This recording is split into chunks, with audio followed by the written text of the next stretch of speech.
Vous êtes ici à la PFA, Association des Pays de France et de l'Aulnois. L'APFA est une association de droit privé à but non lucratif. Notre association a été créée en 1974 à l'initiative d'élus locaux et de familles de personnes en situation de handicap mental. Plus précisément, elle a été fondée par l'ancien maire d'Aulnay-sous-Bois, M. Robert Ballanger, et par M. Claude Michel, ancien avocat et bâtonnier, qui a consacré toute sa vie à défendre les droits des personnes en situation de handicap mental. On est une petite équipe, tranquille, sympathique, et on s'entend très bien. L'APFA a été créée dans la perspective de gérer des établissements médico-sociaux dont la mission principale repose sur l'insertion progressive de personnes en situation de handicap mental dans des structures ordinaires de travail et de vie sociale. Quand j'ai passé mon bac pro, mon professeur a trouvé que j'avais des difficultés. Donc après, elle m'a fait passer mon bac pro en tant que travailleur en situation de handicap. Donc après, quand j'ai voulu chercher du travail, on m'a dit de m'orienter vers un ESAT. Le but d'un ESAT est de proposer aux personnes en situation de handicap une activité professionnelle adaptée à leurs capacités. Et pour atteindre cet objectif, les personnes accompagnées bénéficient d'un accompagnement médico-social et éducatif individualisé, ainsi que des solutions d'hébergement qui peuvent leur être proposées. Ils viennent en ESAT voir du monde, ils se sentent utiles à quelque chose. Ça leur permet d'avoir une vie sociable avec le monde extérieur et puis aussi, comme je vous dis, avoir une vie comme tout le monde en fait. En milieu ordinaire, par exemple, quand j'avais fait des stages, si on n'arrivait pas à faire en temps et en heure le travail, on ne pouvait pas nous garder, c'est pas de leur faute, c'est parce qu'il y a tellement de pression, donc en ESAT, c'est mieux quand on a certaines difficultés, oui. Nous proposons différentes prestations telles que l'activité blanchisserie, l'entretien des locaux, les jardins espaces verts, la restauration, le conditionnement, de la mise sous pli également.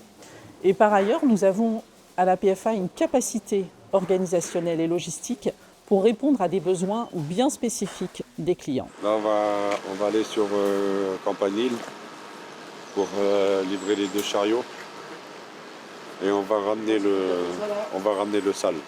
Et là, il ne reste plus que ça et après on y va. Linge sale d'abord, linge propre après, ou vice-versa. Impeccable, on a beau rapport avec eux, ils sont toujours gentils. Franchement, ouais, rien à dire. On va trier le linge et on va mettre drap plat ou de couette et après que nous mettons sur machine. Ici, on est dans une blanchisserie tout à fait professionnelle, avec de matériel professionnel. Les travailleurs s'appliquent beaucoup dans le travail et ils veulent que ce soit très bien fait. Et pour eux, c'est très important parce que ça les met en valeur, ils se sentent très utiles. Ici, je vous présente, c'est l'atelier conditionnement où on fait différents travaux. Là, on fait des sachets pour le client Comax. On fait tout ce qui est paquet pour mettre les chocolats dedans. Aussi, au niveau des postes, les travailleurs doivent changer le matin et l'après-midi de poste. C'est pour éviter d'avoir une routine et puis aussi pour avoir une compétence différente. Comme ça, ils ne sont pas fixés sur un poste. Moi, ça fait 26 ans que je suis ici et je touche un peu à tout. Ça fait 26 ans? Oui, ça fait 26 ans que je travaille ici. Ok. Bah oui, parce que si je ne travaille pas et je reste chez moi, après, je passe mes journées à rester à la maison à rien faire, je vais m'ennuyer. Et c'est mieux pour moi parce que dans un sens, comme ça, j'ai un petit salaire pour moi et j'apprends le milieu du travail. Tous les travailleurs sont encadrés par des moniteurs. Donc les moniteurs, ils ont aussi ce rôle d'encadrant et de suivi des travailleurs, en plus de la gestion de la production. Ce n'est pas aux travailleurs de s'adapter au travail, c'est à nous d'adapter le travail aux travailleurs. Quand on a des petits soucis, eh ben on va voir les éducateurs, on parle avec eux, ils nous expliquent. Non, ça se passe très bien. Ils sont là pour canaliser tous les travailleurs en fait. Ils ont un rôle aussi psychologique, pédagogique, parce que on a tous des pathologies différentes. Moi, ce que j'aime faire comme travail, c'est travailler avec des trucs de parfum. Ça me détend. Et vous rigolez souvent entre... Ah ouais. Ah ouais. Après, il y a des limites, parce qu'après, quand il y a le boulot, il faut être concentré, il faut matcher, il faut pas distraire du travail. On leur montre comment ça se passe au quotidiennement, bien sûr, avec un rendement un peu moindre, mais en les rapprochant au maximum du secteur privé. Le partenariat noué avec les entreprises est un enrichissement réciproque qui permet à la fois aux personnes accompagnées de s'épanouir professionnellement et pour les entreprises qui nous font confiance d'envoyer un signal très fort sur leur engagement sociétal. Et cet engagement va bien au-delà de leurs obligations légales. Le premier, c'est un intérêt tout simplement par rapport à notre image de marque et tout simplement pour illustrer notre engagement autour de la démarche RSE. Donc, nous sommes une entreprise qui est très orientée RSE, développement durable, et donc c'est notre manière aussi d'illustrer notre engagement à travers des partenariats concrets. Tu es déjà allé travailler en dehors des ESAT? Oui, oui, oui. Où ça? Chez Xerox, chez AGF, chez Alliance, j'ai fait du Garbet, j'ai fait plein de choses. Alors je vais parler spécifiquement sur l'activité qui est réalisée sur le site de Tremblay en France.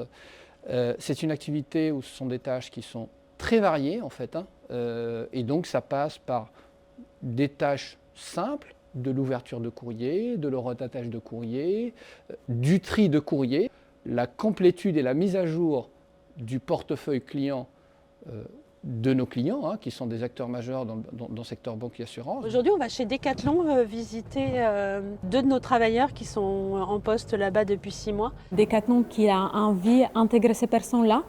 Et dans ce but-là, j'ai contacté plusieurs ESAT. J'étais vraiment agréablement surprise de tout comment ils travaillent, comment ils sont. Et je me suis dit, mais pourquoi pas avec nous? Donc même eux, ils étaient, je pense, demandeurs de ça. Les enquêtes de satisfaction auprès de nos clients font ressortir que les personnes accompagnées ont un niveau de productivité semblable au milieu ordinaire. Et après, pour être aussi complètement transparent, il y a un intérêt opérationnel parce qu'on travaille avec des équipes et des collaborateurs qui sont très motivés en termes d'assiduité. C'est extraordinaire en fait ce qu'on constate. Et donc un turnover qui est extrêmement faible en fait par rapport à ce qu'on peut avoir comme au niveau des intérimaires, voire même des salariés d'autres structures. Donc il y a un intérêt aussi opérationnel parce qu'on a une certaine stabilité qu'on garantit à travers la mise en place de ce type d'organisation qui nous permet d'avoir une stabilité en fait dans notre production. Aujourd'hui, je suis fière en tant que directrice générale de vous dire qu'au sein de nos ESAT, nous avons des savoir-faire, des compétences et même bien au-delà, nous avons de vrais talents. Même une fois placés en entreprise, notre mission ne s'arrête pas là. Nous assurons auprès des travailleurs un suivi et un accompagnement éducatif pendant toute la durée de la prestation. Nos collègues, ils sont ravis de les accueillir, accompagner. S'ils ont des questions, ils sont contents de répondre. Ça crée des liens. On est super contents de les avoir dans notre magasin. La dame, elle est venue chercher sa commande. Du coup, j'ai noté sur le téléphone. Et du coup, là, je cherche son nom et prénom. Et le but, c'est de ne pas les mettre en souffrance. Donc, on veut vraiment qu'ils se sentent accueillis, mais surtout qu'ils se sentent bien et qu'ils travaillent dans des conditions sereines et adaptées à leur pathologie aussi. Notre but premier, c'est vraiment d'insérer le maximum d'usagers qu'on a en ESAT et les insérer en milieu ordinaire. On a des cas qu'on aimerait bien les prendre en CDI. Donc, Nous sommes particulièrement reconnaissants envers nos partenaires, notamment le Conseil départemental de la Seine-Saint-Denis, l'ARS, mais aussi envers les entreprises, les collectivités qui nous font confiance depuis maintenant 50 ans. Et c'est grâce à leur engagement que les personnes accompagnées peuvent s'épanouir professionnellement, développer leur autonomie et pour certains, construire une vie de famille. Je profite de cette occasion pour exprimer au nom de tous toute notre reconnaissance envers Claude Michel, le président fondateur de notre belle association qui a dédié sa vie à améliorer le quotidien de milliers de personnes en situation de handicap. Je l'ai connu, il était très, très gentil, très à l'écoute aussi. Et c'était vraiment un honneur d'avoir pu le connaître.